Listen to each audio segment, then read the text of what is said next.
Olá, pessoal! Sejam bem-vindos ao nosso segundo podcast Missão Espírito Santo. Estamos hoje aqui com a temática super importante, Setembro Amarelo, uma campanha em prol da vida. E para isso vamos ter um bate-papo enriquecedor, abençoado, com Thalita Menezes e o pastor Marcos Luna. Sejam bem-vindos. Eu vou fazer uma breve apresentação. O pastor Marcos Luna, todos sabem, pastor responsável pela Missão Espírito Santo, pastor do fogo, que vai me ajudar aqui a entrevistar Thalita, essa pessoa linda, maravilhosa, cheia de Deus e com muito conhecimento sobre saúde mental. Thalita é mãe de Alice e Francisco. Thalita é doutora em psicologia clínica e psicoterapeuta de adultos. Seja bem-vinda mais uma vez, Thalita. Que grande honra estar aqui com você falando sobre isso nesse mês tão importante, nessa campanha tão importante em prol da vida. Gente, vamos fazer um bate-papo em relação à saúde mental e espiritualidade.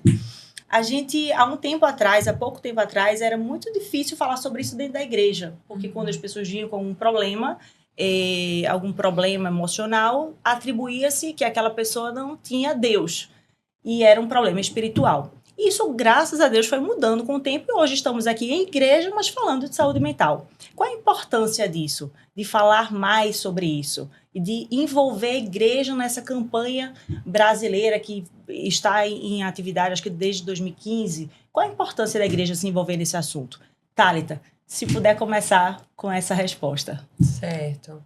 A importância, Natália, na minha compreensão, é exatamente de visibilizar que nós, enquanto seres humanos, nós somos corpo, alma e espírito. Nós somos seres biopsicossócio-espirituais. Enquanto seres biopsicossócio-espirituais, a gente não pode negligenciar nenhuma das dimensões da nossa vida, nenhuma das dimensões.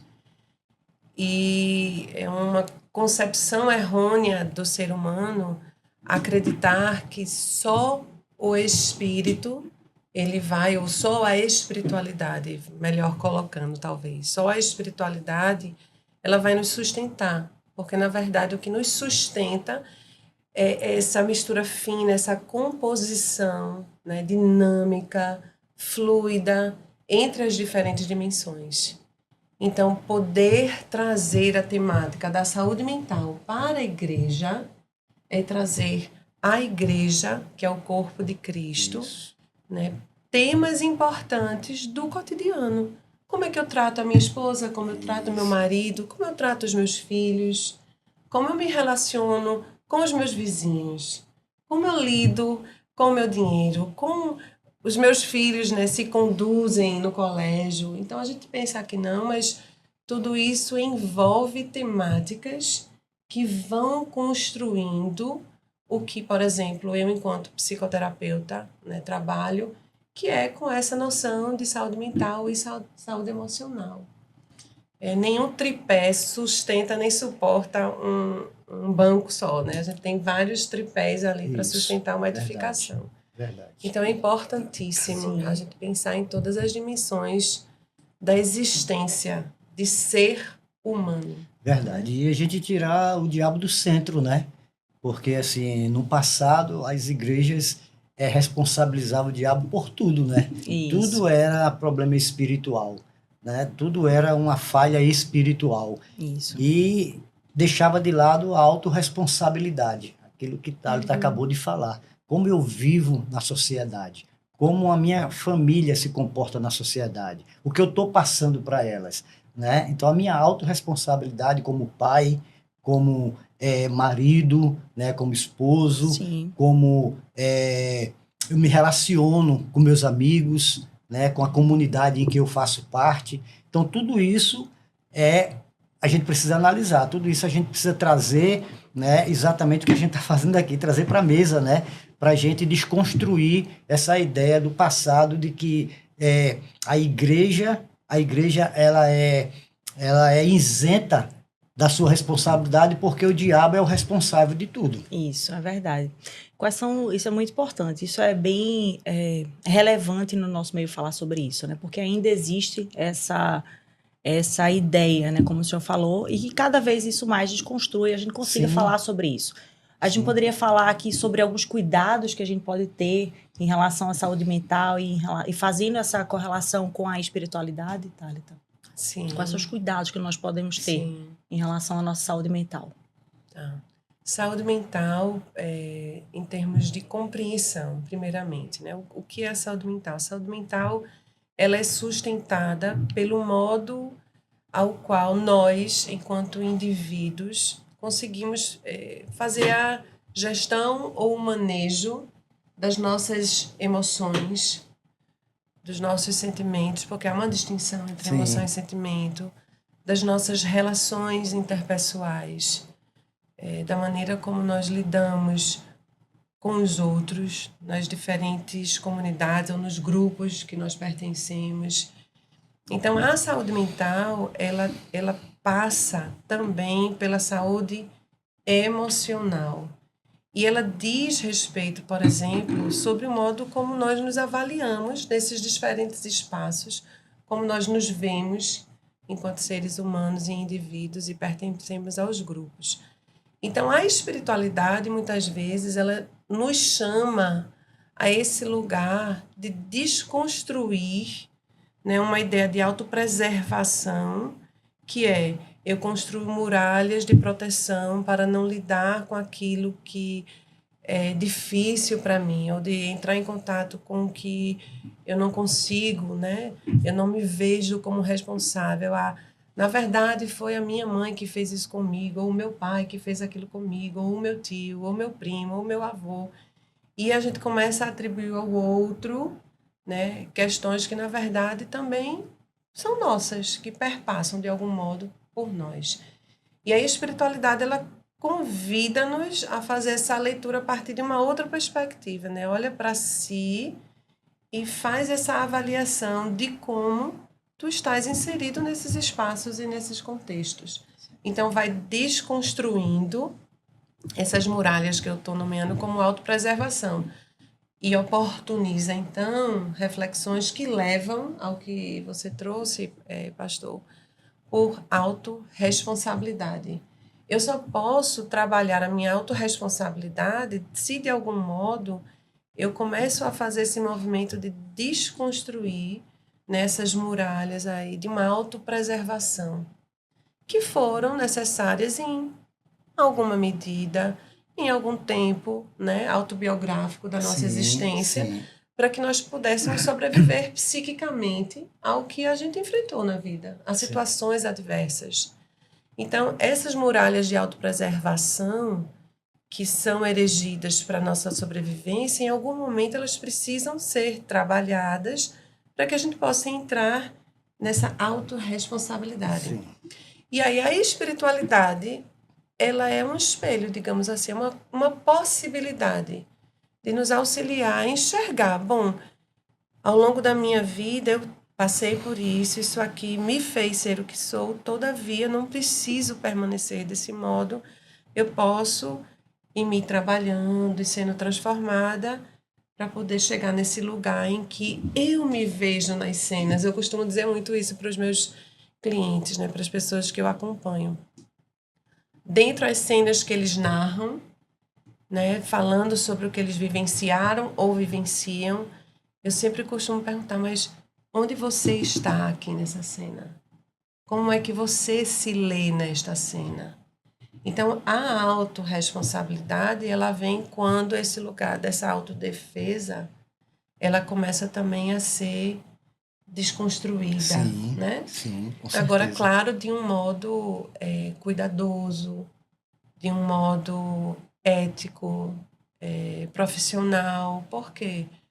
Porque elas estão ali a serviço de alguma coisa. Elas Sim. estão ali porque, de novo, em algum momento da vida, para sobreviver psiquicamente, foi necessário. Sim. Mas a grande questão é, será que permanece sendo necessário até hoje? Sim.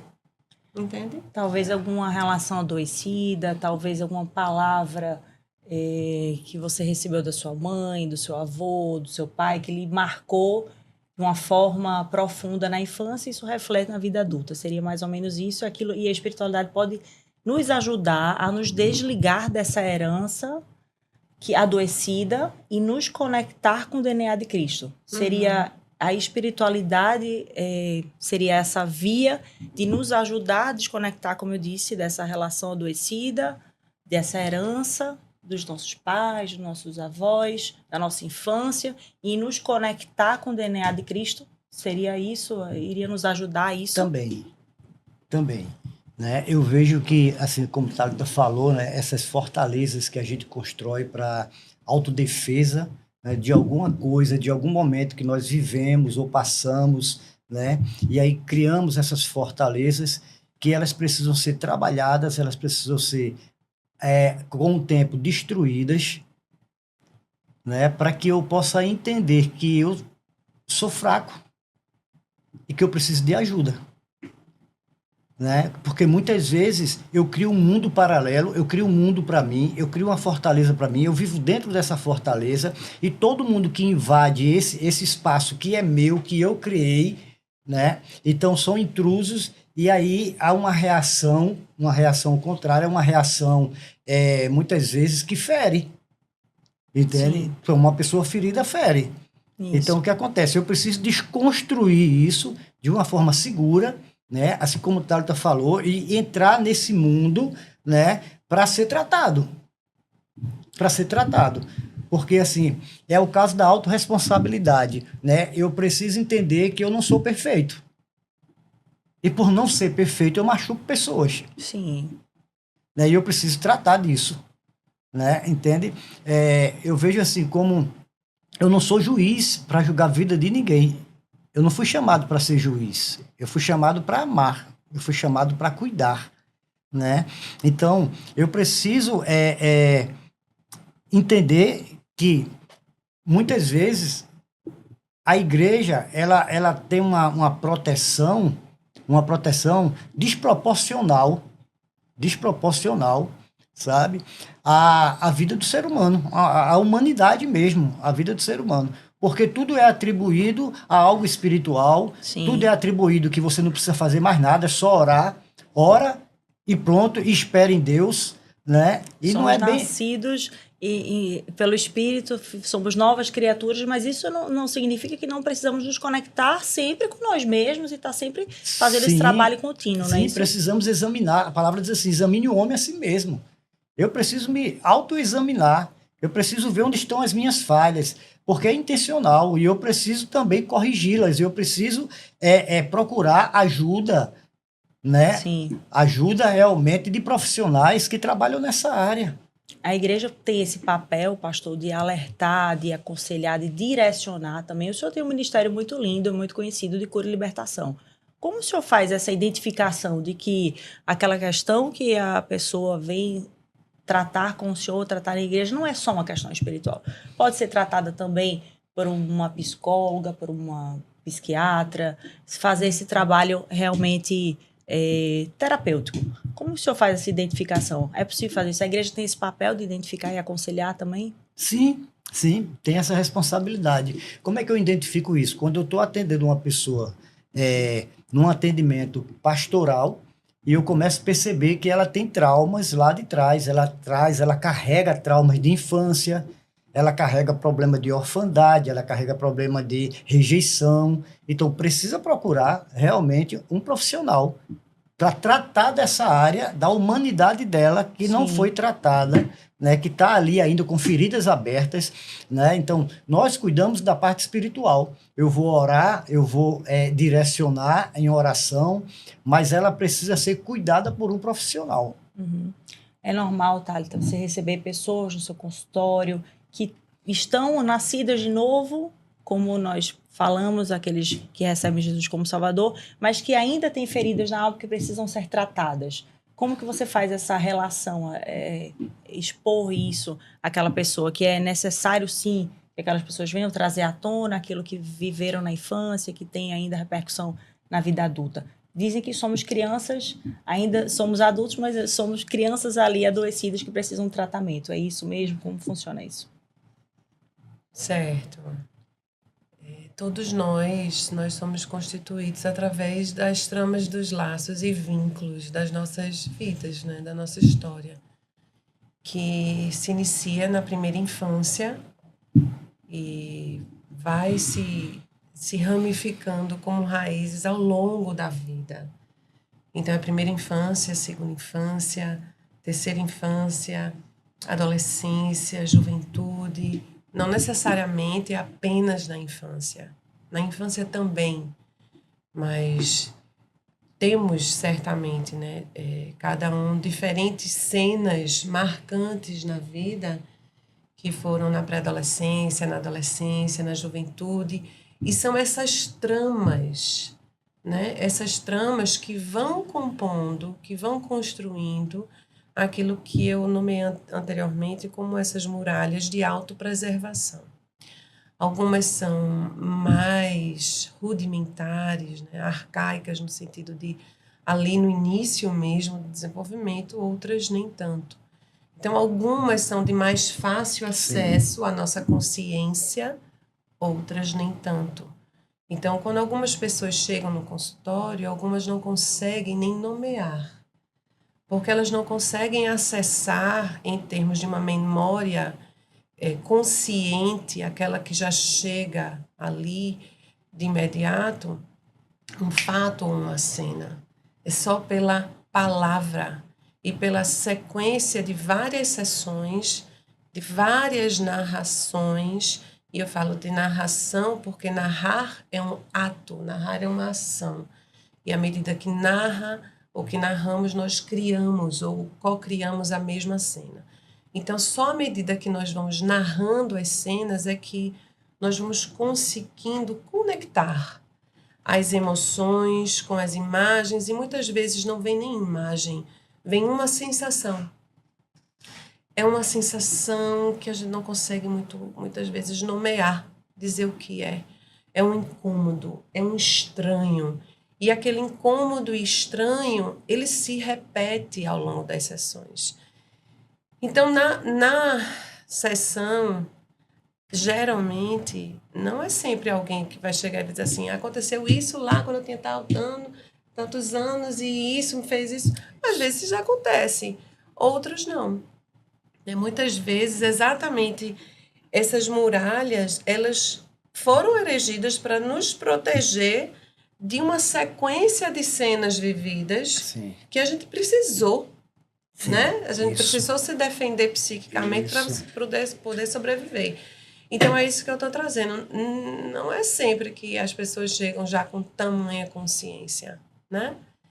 E aí o trabalho clínico, psicoterapêutico, de suporte à alma é exatamente viabilizar um espaço em que, pelo vínculo profissional, ético, do cuidado terapêutico, aquela pessoa que está ali possa, novamente, a partir da palavra, trazer cenas e se conectar com essas cenas a fim de reelaborá-las. E aí, o que é que a espiritualidade pode nos auxiliar? E agora aqui, entendendo espiritualidade, eu vou fazer um funil, assim, começar de forma ampla, para depois estreitar. De forma ampla, não necessariamente fazendo a leitura a partir da espiritualidade cristã, mas espiritualidade de modo geral. Quando eu disse anteriormente que nós somos seres biopsicossocioespirituais. Então, uma das dimensões do ser humano, enquanto ser, que é a espiritualidade, é a necessidade, ou a inclinação, ou a propensão a produzir sentido. Nós somos seres propensos ou inclinados a produzir sentidos. O que nos acontece, o que nos acomete, as cenas que observamos, que vivenciamos, que nos afetam, que são carregadas de afeto, nós interpretamos. Nós precisamos produzir sentido. E sentido significa rumo e significado. Então, todo significado que eu produzo oportuniza para mim a construção de um rumo, de um caminho na minha vida. Por vezes, esse significado, esse rumo, ele é adoecido. Ele é uma distorção. Ele é uma crença distorcida sobre si, sobre o outro, sobre o mundo. Porque aquela sequência de várias cenas, que nunca é só uma, infância, adolescência, e a distorção, o pano pelo qual a gente começa a ler a realidade e de forma distorcida, ela vai se repetindo até a gente chegar no momento de conflito e dizer assim, eu não sei por que eu repito tanto isso, ou eu não sei por que essas mesmas histórias sempre se repetem na minha vida. E isso já é um sinal, que é o que na psicoterapia a gente traz, né, por sinais e sintomas, de que aquela alma está adoecida. Então, nem sempre a pessoa chega tão consciente, e eu vou aspiar esse termo agora, de seus traumas, porque não necessariamente é um evento único, mas daquilo que é conflituoso ou está adoecido em sua alma. E aí, de forma ampla, a espiritualidade nos oportuniza a produzir novos sentidos, novos rumos. A igreja, pela narrativa e espiritualidade cristã, pode nos ofertar isso. A narração, a narrativa bíblica nos oferta isso. E a psicoterapia, guardada ali, né, seu pano de fundo de atuação, também nos auxilia a olhar para essas cenas e dar outros rumos e outros significados. Thalita, eu pergunto, em cima do que você está falando, veja coisa interessante, né? Porque muita gente presa inconscientemente nessas muralhas, nessas fortalezas, impede o crescimento dela, né, em várias áreas da vida dela. Isso. Então, tem pessoas que não se desenvolvem, por exemplo, na leitura, não consegue ler, e tudo que lê não consegue guardar. E inconscientemente isso está lá atrás, numa autodefesa dela, que foi criada pelo próprio cérebro dela, que criou uma proteção ali, devido a algum trauma que ela passou em alguma época da vida dela, não seja na infância, seja na pré-adolescência, eu não sei, né? Mas que criou isso. Vou citar um exemplo meu, né? Assim, eu tive muito problema com leitura no passado. Por quê? Porque eu fui criado para não falar. Eu fui educado para não me expressar.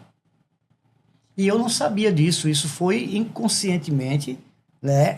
Eu vim descobrir isso a partir de uma pessoa que, conversando comigo, falou isso e aí eu trouxe para mim. Porque ela tinha uma vida muito parecida com a minha, uma pessoa que eu estava atendendo, né? E ela deu esse gatilho e aí eu trouxe para a minha realidade, porque é exatamente o que eu passei. Né? Eu, quando era criança, eu não podia falar. Eu fui proibido de falar e de me expressar. Então, eu tinha muita dificuldade de ler e de me expressar. É tanto que eu tive uma timidez, assim, absurda, até os 15 anos de idade, né? A minha mãe olhava para mim e ela só com o olhar ela me conduzia. Nossa. Eu estava na sala brincando e chegava alguma visita, e sempre chegava nos sábados, morava no interior, e dia de sábado era o dia da feira, então vinham os compadres dos sítios, sempre a casa era cheia. E toda vez que eu estava na sala brincando, chegava alguém, ela olhava para mim, eu tinha que sair da sala. Ela não dava uma palavra, só olhava para mim, você não pode estar aqui, porque aqui é lugar de adulto, você tem que sair daqui. E eu saía, já entendia o olhar dela e saía. Quando eu não entendia, eu apanhava. Né? E onde tinha adulto, eu não podia falar. Quando eu estava num ambiente que tinha adulto, eu tinha que ficar calado, eu não podia me expressar. Mas isso ficou inconsciente em mim, eu tinha uma dificuldade muito grande de me expressar com as pessoas, eu tinha medo de gente, eu tinha medo de pessoas, eu não saía na rua, eu não falava com pessoas, as pessoas falavam comigo, eu respondia balançando a cabeça. Era assim, porque eu não podia falar, eu tinha medo de falar, principalmente com as pessoas adultas, porque eu era proibido de falar com os adultos. Então, uma vez eu atendendo... repercutindo até a vida foi adulta. repercutindo até a vida adulta. Então, eu tinha problema com leitura, eu tinha problema de ler, porque eu não podia ler, porque eu não podia me expressar. Eu vou ler, inconscientemente, eu não sabia disso, mas eu vou ler para quê? Porque se eu não posso me expressar, eu vou falar como? Se eu não posso falar, isso ficou durante muitos anos na minha vida. E eu tive muito problema com isso. Né? Então eu era muito tímido mesmo, de eu não falar com as pessoas, assim, não podia me expressar. Eu também tinha medo de gente, eu não saía nas ruas. Quando saía, que eu via alguém, eu corria para dentro de casa, tinha medo de pessoas. As pessoas me metiam medo. Só quando o senhor teve a consciência disso e começou a ser tratado. É isso, e comecei a ser tratado. Né? Então, isso que você falou é muito interessante. Às vezes essas fortalezas, ela impede da gente crescer e desenvolver como ser humano. né? Eu não falo nem na parte espiritual, eu falo na parte humana mesmo. Sim. Então, tudo que Thalita falou aí é exatamente dentro desse contexto que, às vezes, a gente não sabe disso. Eu, tratando de uma pessoa espiritualmente, né, fazendo um atendimento pastoral, e depois que acabou o atendimento do dia, aí a gente, numa roda, conversando, ela disse, eu cresci proibida de falar e de me expressar, e eu tenho muita dificuldade com isso. Aí veio o gatilho. Sabe? Eu fui lá atrás. Eu disse, então eu também passei por isso, né? Então era isso que eu tinha que acrescentar aqui, falar. Quais são os sinais, Thalita, de que a espiritualidade está contribuindo positivamente para a saúde mental? Quando a gente observa que ela fornece essa condição de possibilidade para a produção de outros significados e novos sentidos. Vamos puxar o exemplo que o pastor Luna compartilhou aqui conosco. Veja, aqui está uma criança em diferentes cenas ao longo da vida em que é exposto a ela que ela não pode falar, né? Já silenciar. E aí, veja, uma criança em formação, até por volta ali, vamos, né, 14, 15 anos, aí, em termos de idade cronológica, a gente pode pensar nisso, tem uma variação, porque a maturidade emocional, ela vai muito também a partir das relações sociais e das experiências que se tem. Então, tem uma variação de idade, mas é mais ou menos por aí. É nessa época que a personalidade ela está sendo constituída, construída. Então, um dos tripés da personalidade são essas crenças sobre si mesmo, certo? Qual é a grande questão quando o senhor traz isso, né? Quando você traz isso? É uma crença construída, você diz assim, eu não podia falar, né? Então, eu não lia porque eu não podia falar. Você traz uma interpretação daquela cena.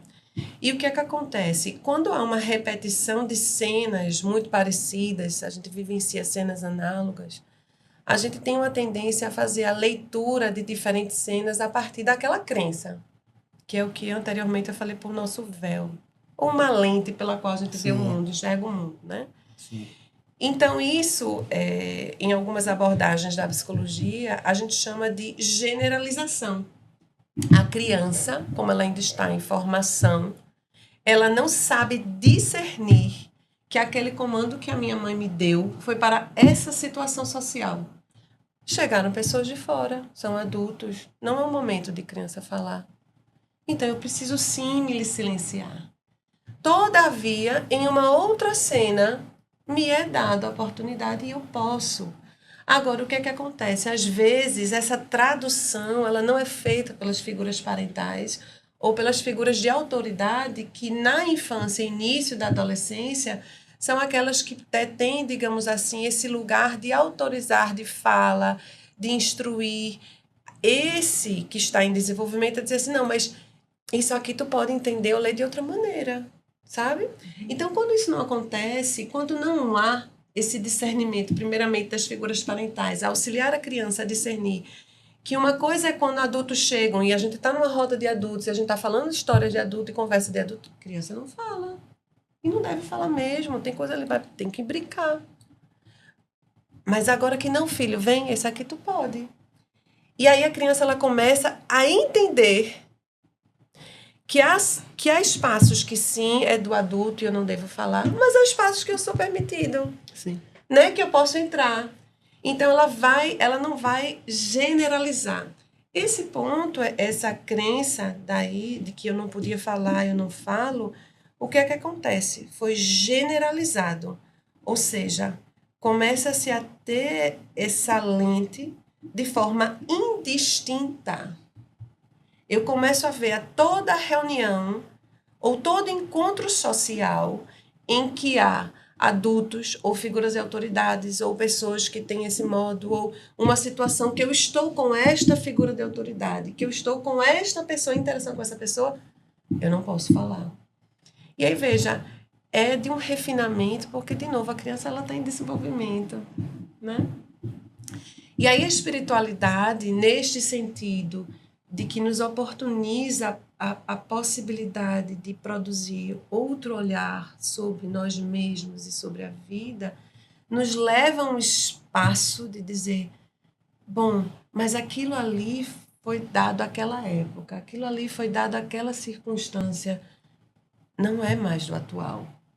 Do atual é, por exemplo, eu sou um homem adulto que me encontro em cenas sociais em que eu preciso me posicionar e falar como eu posso fazer isso, como eu posso tratar das minhas emoções e da minha alma e daquilo que está ali entravado, daquilo que está ali, né, represado, daquelas emoções, medo, vergonha, né? Isso. O medo de ser rejeitado, o medo de levar um carão, o medo de ser repreendido. Quantos medos, quantas emoções não vêm junto com a interpretação da cena, com essa crença de que eu não posso falar? E aí a espiritualidade, ela oportuniza isso também, né? Porque ela nos leva a esse lugar de reedição. Agora, claro, isso quando a gente fala de uma espiritualidade sadia, saudável, né? Que ela tá esse espaço de olhar nesse sentido, de que eu preciso olhar para mim enquanto alguém que estava na cena. Porque não há posição neutra. Enquanto a gente não se vê no lugar de coparticipante, de criação e produção de significado e sentido, nós estamos aprisionados, minimamente ainda, aos rudimentos daquelas interpretações erradas, errôneas, nos autopreservando. Sim. Né? Então, agora, de novo, assim, eu acho que o grande cuidado e a grande sabedoria é ter o acompanhamento de profissionais que fazem isso com ética, É com fundamental esse cuidado, trabalho em conjunto, né, Thalita? Isso. Tanto da igreja quanto dos Isso. profissionais Eu de saúde. eu vejo também, em relação à questão da espiritualidade, junto com a questão terapêutica, né, e a questão clínica, é que a espiritualidade ela pode ajudar muito, muito na questão da culpa, né, na questão da libertação. Sim. Ela pode ajudar muito, né, porque tem muita gente que carrega culpas, fardos pesados, culpas, e que isso você tira numa conversa, né, na espiritualidade, você vai identificar onde é que estão essas culpas. A palavra de Deus diz, nenhuma condenação mais há para aqueles que estão em Cristo. Não há mais uma condenação, não há mais um fardo pesado para se carregar. E por que se carrega? Né? Falta de entendimento, por falta de sabedoria. E a gente vai trabalhando exatamente esses pontos de culpa, esses pontos de fardos pesados, de libertação. Muitas vezes a mente é aprisionada ali, né, como o Thalita falou, né, em alguns momentos da vida, em algumas situações da vida, a pessoa paralisa ali, e a gente precisa tratar dessa parte espiritual, porque assim como existem as doenças físicas, existem também as doenças espirituais. Sim. Podemos contar com o Espírito Santo para trazer à tona essas emoções adoecidas, pastor? Sim, com certeza. Com certeza. É importante, né? Demais, né? A parceria com o Espírito Santo é fundamental. O relacionamento com Deus é fundamental. O homem foi criado para se relacionar com Deus, que é o Pai Criador de todas as coisas. Não só do homem, mas de toda a criação, de toda a constelação celestial, de todo o firmamento. Ele é o pai de tudo. Tudo começou nele, né? Ele é. Ele não foi criado. Então, toda a criação é dele. Então, ele é o pai de toda a criação, inclusive da humanidade. Né? Então, esse relacionamento espiritual com Deus, com o Espírito Santo do Senhor, é fundamental para o ser humano. É belíssimo, né? Eu estava aqui recordando uma palavra que Jesus compartilhou com os discípulos antes dele ser crucificado. Sim. E ele disse assim, eu não vos deixo órfãos, né? Eis que eu vos enviarei o Espírito Santo, que é o Espírito da verdade. E ele vos revelará, ensinará todas as coisas. E o Espírito de Deus, ele é o nosso paracleto. Sim. Ele é o nosso auxiliador, ele é o nosso ajudador. Então, dentro de uma cosmovisão de espiritualidade cristã, a compreensão de que existe um espírito, que é um espírito de luz, que é o espírito de Cristo, e tem uma distinção importante a ser feita aqui, e a compreensão do que significa dizer o espírito de Cristo. O espírito de Cristo é o espírito daquele que mortificou a própria carne, o próprio ego, a fim de fazer a vontade do Pai. Como Jesus falou, né? Eu vim, né, para fazer a vontade do Pai. O meu pão é fazer a vontade do Pai.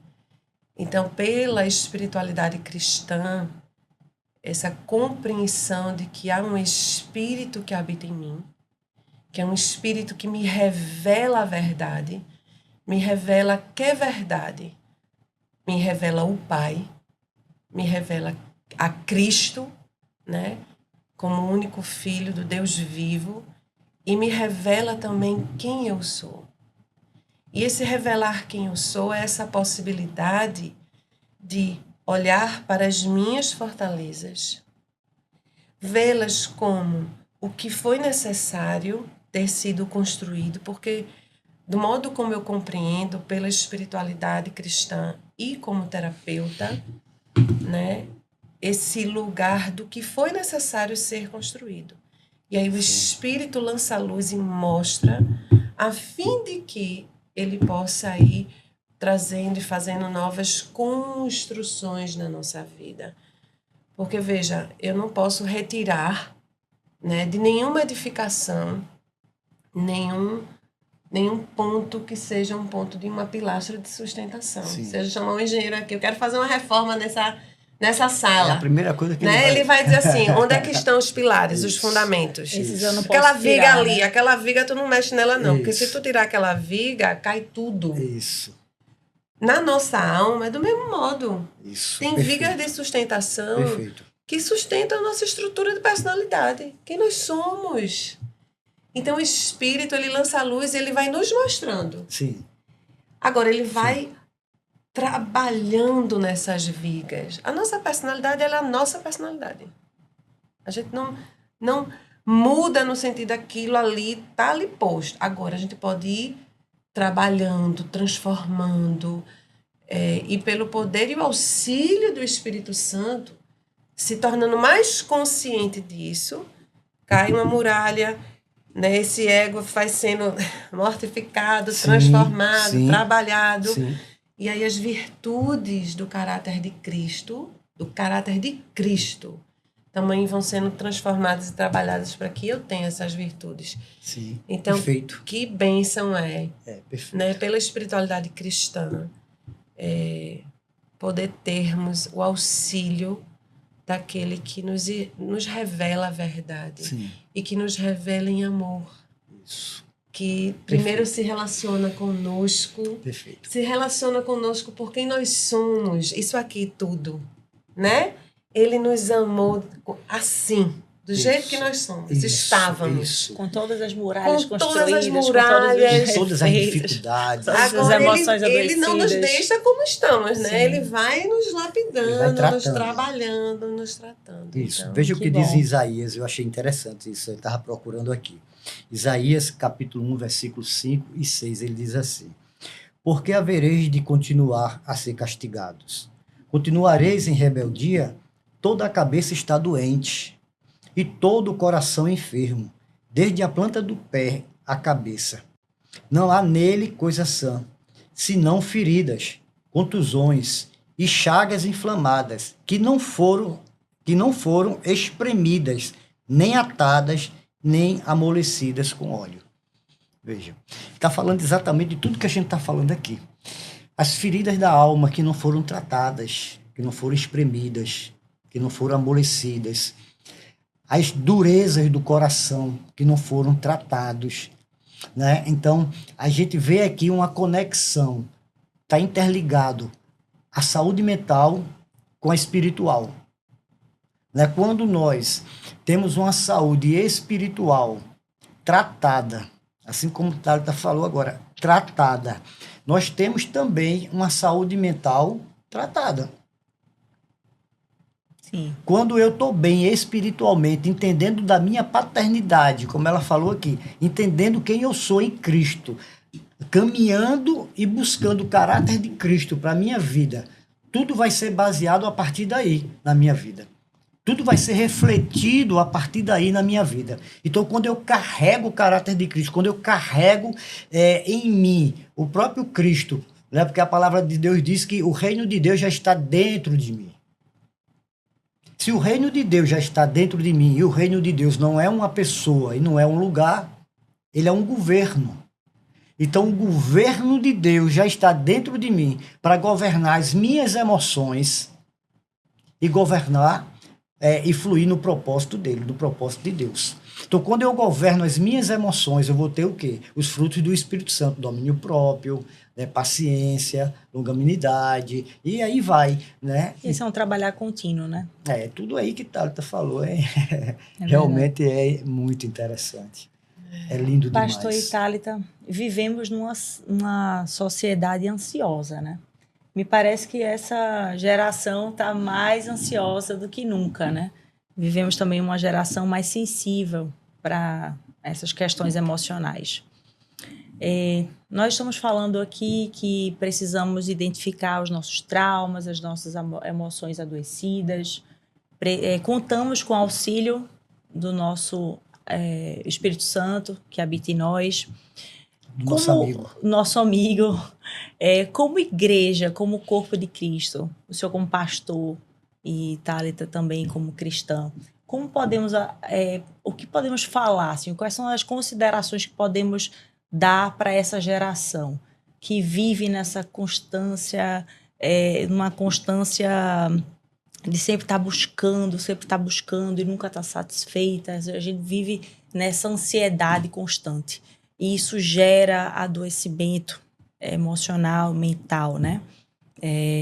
Vemos cada vez mais isso, na verdade, Thalita, ou estou errada, pelo menos essa percepção como pessoa, como membro também da igreja, né? Vejo muitas pessoas sofrendo de ansiedade. Aquele que não tem ansiedade hoje tem alguma coisa errada, né? O que a gente pode, como corpo de Cristo, ajudar? Assim, como podemos isso? Trazer a consciência de que o Senhor disse que não andeis ansiosos por coisa alguma, mas como? Como não andar ansioso nessa geração tão acelerada? Pronto. Ontem eu estava no Semeadores e eu falei um pouco sobre isso, né? O ser humano, ele vive para esse mundo. Mesmo sendo cristão, ele vive para esse mundo. Quando nós deveríamos viver para a eternidade. A eternidade, ela tem uma forma, que é Cristo. A forma da eternidade é Cristo. A forma da Nova Jerusalém é Cristo. Então, se eu não estou moldado nessa forma que é Cristo, eu vou sofrer muito. Eu preciso renunciar muitas coisas para entrar nesse formato. Então, quando eu vivo para a eternidade, eu vou viver para a eternidade renunciando muitas coisas para entrar nesse formato de Cristo, porque é o formato que vai caber na eternidade, no reino de Deus. Se eu estiver fora desse formato, eu não vou entrar no reino de Deus, porque eu não vou caber lá. Por exemplo, uma pessoa que rouba, não roube mais. Uma pessoa que mata, não mata mais. Uma pessoa que mente, não mente mais. Por quê? Porque esse formato do reino de Deus não vai absorver essas pessoas que fazem exatamente isso. Então, eu preciso renunciar a muitas coisas da minha vida. Eu estou falando coisas assim, grosseiras, mas tem muitas outras coisas, porque a palavra de Deus diz que não é a raposa que destrói a vinha, mas as raposinhas. As coisas miudinhas do dia a dia que eu preciso deixar, né? Que vai contaminando a alma. Sim. Né? Então, eu acho muito interessante isso. O que é que eu preciso fazer? Eu preciso me moldar ao reino de Deus, viver para a eternidade. Eu tenho que construir uma vida em mim para a eternidade, não para esse mundo. Esse mundo é temporal, ele é passageiro. Então ele vai passar. Mas como é que eu vou estar depois que ele passar? Eu vou estar no formato, na forma do reino de Deus, ou vou estar fora dessa forma? Porque a palavra diz assim: muitos daquele dia vão chegar, Senhor, Senhor, eu fiz isso, eu fiz aquilo, eu dei esmolas, eu dei cesta básica, eu fiz caridade, tal e tal, e ele disse: aparta-te de mim, porque eu não vos conheço, não está dentro da forma. está fora da forma. Sim. Entende? Então, eu preciso entender essa minha identidade em Cristo e me colocar dentro dessa forma, né, para que eu possa viver uma vida espiritual sadia e provavelmente uma vida emocional também. Também. Entendi. Esse trabalhar, pastor, esse caminhar com olhar para a eternidade, pode ser feito em comunidade, um irmão auxiliando o outro. Eu vejo que é tão importante essa caminhada com o irmão. Como funciona isso na igreja? O que nós, como igreja em Cristo, como eu já falei, mas podemos olhar para o lado e ajudar o nosso irmão que esteja passando por esses momentos. Talvez esteja ali ainda sem encontrar exatamente esse caminho. Ainda esteja ali visando mais esse mundo do que a eternidade.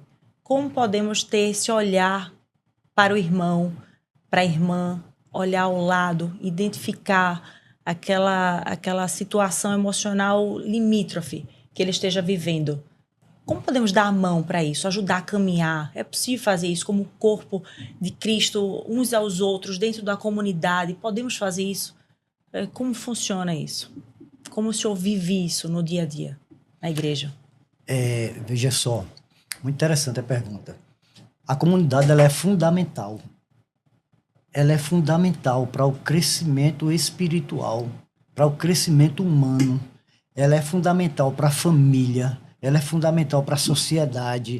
O que é que a gente deve fazer como igreja? Como igreja, eu digo que a gente deve abraçar.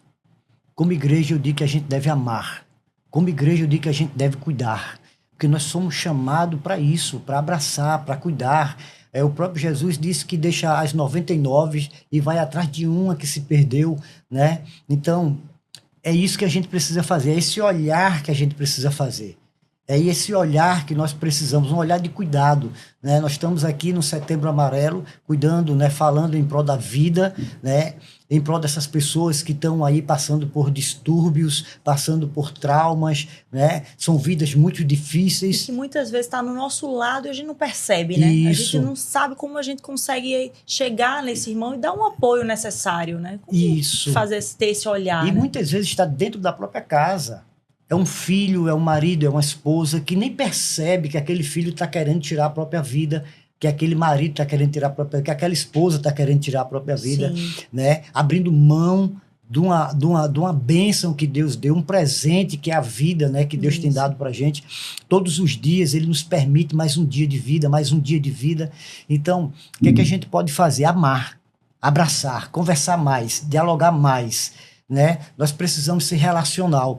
Então, nosso Deus é um Deus relacional, né? Então, a gente, no mundo disso, né? Tem um ditado que diz que nós temos um buraco dentro da gente que é do tamanho de Deus, né? Que está na forma de Cristo. Amém. Então, e é verdade, há esse vazio, porque o homem foi criado para se relacionar com Deus. O homem foi criado para isso, há um propósito nisso, né? E quando eu não tenho uma vida, como é que eu posso dizer? Em comunidade. Em comunidade, uma vida junto de Cristo, andando com Ele, né? A presença dele é fundamental. Então, quando eu não tenho essa vida, eu sinto um buraco, um vazio. Sempre vai ter um vazio dentro de mim. E esse vazio pode me canalizar e pode me levar para algumas situações, né? Ele pode me levar para um desespero, pode me levar para uma falta de vontade de viver, entendeu? Uma falta de autoestima, né? Então, uma baixa estima. Então, tudo isso. Então, o que é que eu preciso fazer? Me relacionar com a comunidade. É importante a gente estar numa comunidade. A palavra de Deus diz assim, congregai-vos. Congregai-vos. Não deixe de congregar, como é o costume de muitos. Então, nós precisamos estar nessa família, que é a família de Cristo. É verdade. Esse caminhar lado a lado com o irmão é terapêutico também, Thalita. Podemos usar isso como na saúde mental, na terapia, no processo terapêutico de cura. Isso. Não é só terapêutico, como inclusive é um dos indicadores de saúde mental.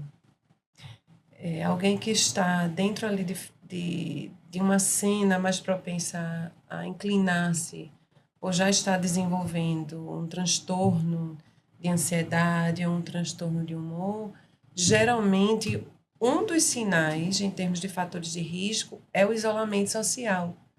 Pessoas que têm uma tendência a se isolar são pessoas propensas a adoecer psiquicamente. Então, um fator de proteção, em paralelo, que é um fator individual e é um indicador de alguém que está emocional e mentalmente saudável, é alguém que consegue se relacionar, é alguém que consegue estar em comunidade. E se relacionar significa dizer que, minimamente, eu vou entrar ali em né, conflitos, vão ter situações de cenas difíceis, mas são habilidades que vão sendo desenvolvidas. Então, quanto maior é o meu núcleo, digamos assim, o grupo de pessoas que eu tenho possibilidade de trocas afetivas, de suporte social instrumental, de suporte social emocional, maior é a minha probabilidade de permanecer saudável, dentre outros fatores e indicadores também, claro. Mas essa questão do isolamento social é uma das grandes questões. Então, quando você vê, por exemplo, jovens e adolescentes que, por conta dessa organização social, né, todo mundo conectado com a internet ali no celular, querendo se conectar com o mundo e se desconectando do outro que está aqui do lado. Sim. Vai gerando né? isolamento, ansiedade. Isso. E várias outras questões, né? As redes sociais, elas nos levam a um lugar de comparação. Então, eu nunca estou num patamar de igualdade daquilo que é vendido ideologicamente nas redes, seja pela via do consumo de produtos, seja pela via do consumo de serviços. Passa-se essa noção assim de que eu estou sempre aquém. E aí esse estar sempre aquém também é preocupante e toca nesse lugar da ânsia. Da ânsia do quê? Da alma pela vida. Sim. Da ânsia do ser humano, da necessidade de ser amado, desejado, pertencer. Uma das grandes necessidades do ser humano é a necessidade de pertencimento. Esse ponto é que eu vejo que o papel da igreja é você estar na comunidade, se sentir pertencente àquela comunidade. E você andar com o irmão lado a lado, ali você vai aprender a amar, ser amado, a cuidar, a ser cuidado. Você tem que ter espaço para isso, para curar, ser curado. E aí a igreja é um lugar, né, pastor? É um lugar para isso, não é isso, Thalita? E veja, e é de um modo não romantizado. Sim. Não vamos romantizar aqui amor. É verdade, né? É verdade. Porque da mesma forma que muitas vezes a gente chama assim, a igreja é uma família, uma comunidade, na família, veja, de novo, nós somos feridos nas relações e nós somos sarados nas relações. Muitas vezes a família da qual a gente fala não é a família que a gente vive. A gente idealiza, a gente verbaliza uma família, porque é aquela que a gente quer vender, entre aspas, para os outros, né? E aí seria, digamos assim, uma espiritualidade / religiosidade inautêntica e adoecida, é querer passar uma imagem daquilo que não se é, quando na verdade a cura vem quando a gente, de novo, olha assim, é difícil também estar em comunidade. Sim. Porque não é fácil muitas vezes estar nesse lugar em que a gente se esbarra com o outro. As minhas arestas se esbarram com as suas arestas. Todavia, é uma condição de possibilidade para que, assim como a palavra diz, né, o ferro afia no ferro, aquilo que ainda não foi aperfeiçoado e aprimorado em mim, possa, pela relação com os meus irmãos, com o meu próximo, até pelos combates, conflitos, situações difíceis, ser. Né? Ser ali lapidado. Então, eu considero que é importante não romantizar, sabe? Ter a possibilidade de, sim, a igreja é um lugar de cura, mas a igreja é um lugar de cura porque é um lugar onde acolhe pessoas muitas vezes adoecidas. Imperfeitas. Né? Imperfeitas, adoecidas. E que é um espaço, por via de cuidado, de acolhimento para dizer, olha, vem, né? Vamos dar suporte, sustentação, e esse lugar em prol da vida, né? Quer dizer, o que é que sustenta a vida? Relacionamentos sustentam a vida. Uma concepção de si saudável sustenta a vida. Sim, perfeito. Né? É o que dá passagem a uma vida com sentido, uma vida plena, não sem problemas, porque aí é uma Sim. idealização Não tem como. louca, Aí a gente né? De volta que é o que pra o mundo possível. quer A passar. gente Impossível, volta para a né? fantasia lá da rede Isso. social, né? Pessoas Algo que não- reais, Isso. elas... Eu acho que é outra questão, é a possibilidade de a gente abrir e dizer assim, eu tenho dificuldades. Se eu dissesse que eu não tenho dificuldade, Sim. eu estaria mentindo. Claro. E esse é um lugar, inclusive, de dizer assim, isso é interessante falar, isso promove saúde. Quando a Sim. gente se senta numa roda e a gente pode abrir e compartilhar, como o próprio Senhor Jesus falou, no mundo tereis aflições, porém tem de bom ânimo, né? Então, Isso. claro, Falar o mundo cura é produtor também, né? de aflições, né? Aham. Todavia, Isso. nas relações, também a possibilidade de um sustentar a aflição do outro, um dar suporte Isso. do outro. Falar Isso, perfeito, cura, né? A igreja perfeito. está pronta para isso. Eu acho muito interessante isso, porque a gente precisa desconstruir. Isso é bom que a gente está aqui, né, e pode falar disso. Sim, A gente precisa desconstruir essa história de que a igreja só tem santo. sim. Perfeito. Isso é uma grande mentira. A igreja, ela é chamada à santidade. É separado santo no sentido de separação, não de perfeição. Nós não somos perfeitos. A igreja é o lugar de pecadores. Se você é pecador, vai para a igreja. É A igreja doente, vá para a vai igreja. para a igreja. A igreja é lugar de pecadores. Né? Ou seja, não espere ser perfeito para ir para a igreja, né, pastor? Tá com algum problema, buscando o caminho, Isso. buscando a perfeição, buscando a santidade. Paulo diz, desenvolva a sua salvação. Desenvolver a salvação é desenvolver a santidade, é ir buscando a santidade. O que é buscar a santidade? Ele diz que é de glória em glória, todos os dias, renunciando algo aqui, renunciando algo ali, porque eu não sou perfeito, eu sou pecador. Sim. E eu estou no lugar certo, é no lugar que está me ensinando a ser santo. No lugar onde está me instruindo a jogar fora o lixo e viver de uma forma mais sadia, de uma forma mais plena na presença de Deus. Né? Então, todos os dias eu preciso renunciar a alguma coisa. Todos os dias eu preciso abrir mão de alguma coisa, de algum lixo espiritual. E isso se faz no relacionamento. Isso se faz com No relacionamento com o relacionamento. próximo e no relacionamento com Deus. Sim, Não é isso? é dentro da igreja convivendo, como o Thalita falou, convivendo com os imperfeitos, né? E sabendo moldar, convivendo com os imperfeitos e sabendo lidar com isso, com a imperfeição do outro, sem acusar, sem julgar e sem apontar. Ou seja, o falar cura e o ouvir é necessário. É necessário, é fundamental. Thalita tem uma palestra muito interessante e reveladora em relação aos lixos espirituais, né? Como nós carregamos muitas vezes sem perceber, e isso vai criando um fardo, vai criando um peso, né? Então, de repente, já estamos aqui caminhando para o final. Se Thalita puder falar um pouco sobre isso, né? E o pastor finalizar também com uma questão mais espiritual. Afinal de contas, Jesus é a fonte da vida. É isso. Perfeito. Então, aquele lixo que for, seja qualquer um que seja, mais fedorento que esteja na sua alma agora, Sim. Eu creio que Jesus pode curar. Jesus Sim. pode tratar. Sim. Jesus pode sarar qualquer ferida, né? Isso. E trazer de volta, emergir aquela alegria que vem do Espírito, que vem de Deus. Isso. Né? Não tenham dúvidas disso. Isso. Então, já caminhando para o final, que pena, porque tá tão bom esse papo, é tão importante isso, né? Mas qual é a mensagem que a gente poderia deixar? Talvez isso do lixo da alma, talvez aquilo que as pessoas possam se identificar muitas vezes, né? E poder tratar. E ao final, o pastor dá uma palavra que tenho certeza que vai ser o fechamento de tudo isso. Uhum. Eu considero como psicoterapeuta, se a gente trouxesse a simbologia dos lixos, uma possibilidade de interpretação dos lixos da alma, que são essas crenças distorcidas ou os enganos.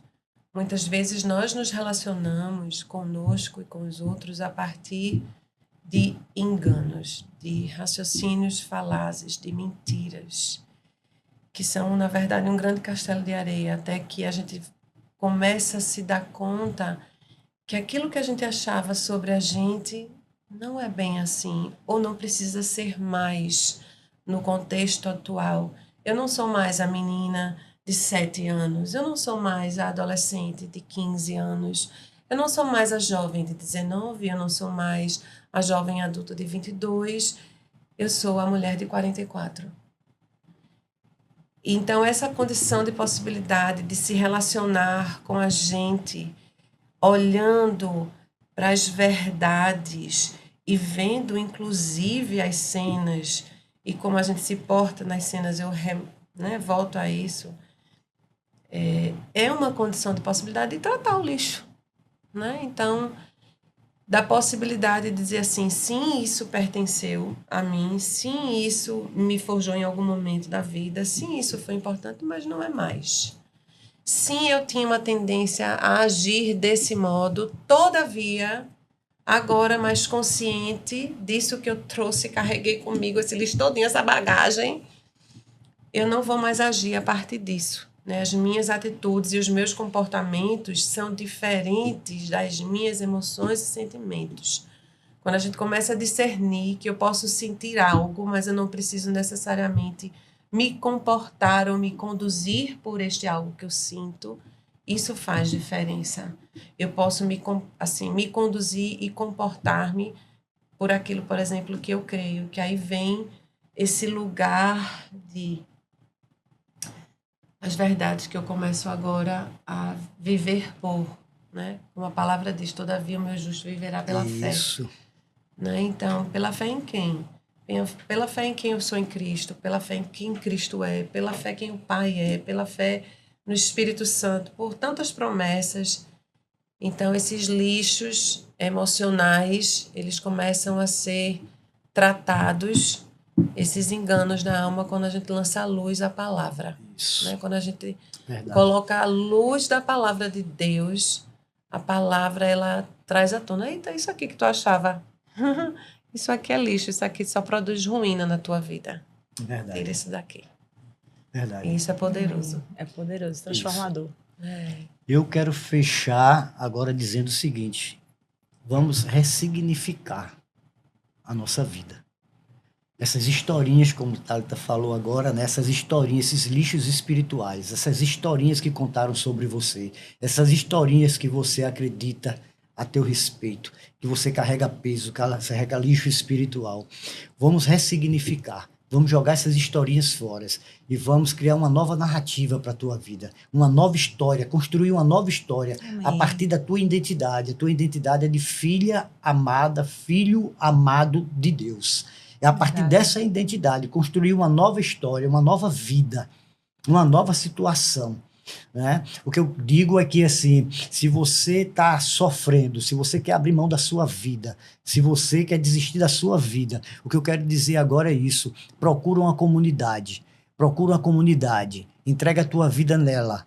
Fala com o pastor dessa comunidade para que ele cuide de você, para que ele lhe atenda. Nós temos a nossa comunidade, que é a missão do Espírito Santo. Se você está passando por isso, se você está passando por uma situação dessa, de querer abrir mão da sua própria vida, ou está passando por uma enfermidade, ou você está passando por algo, um momento de depressão, de ansiedade, nos procura. Nos procura porque nós queremos cuidar de você. Amém? A palavra de Deus diz que não há impossível a Deus. Não há impossível a Deus. Ele pode todas as coisas. E nós podemos tudo naquele que nos fortalece. Amém. Amém? Amém. Muito bom. Nossa, que maravilha conversar sobre isso com vocês. Amém, pastor. Que essa palavra encontre corações sedentos pela palavra de Deus e pela transformação. Que essa palavra traga consciência, aquilo que precisa ser trazido à consciência, né, por meio do Espírito Santo de Deus, e que haja transformação por meio à luz da palavra. Como o Thalita falou, que era poderoso. É verdade. Então, muito obrigada por esse tempo de conversa e tempo de compartilhar também da palavra de Deus, e que possamos ter outros encontros desse, Thalita. Muito obrigada. Obrigada. Que Deus possa continuar lhe usando Amém. Poderosamente, como tem usado o pastor Luna também. Amém. E eu refaço o convite que o pastor Luna falou. Estamos prontos para lhe receber, seja qual for o seu problema, seja qual for o seu lixo espiritual, o Senhor está preparado para lhe receber e fazer nova todas as coisas. Amém. Que Deus o abençoe e até a próxima.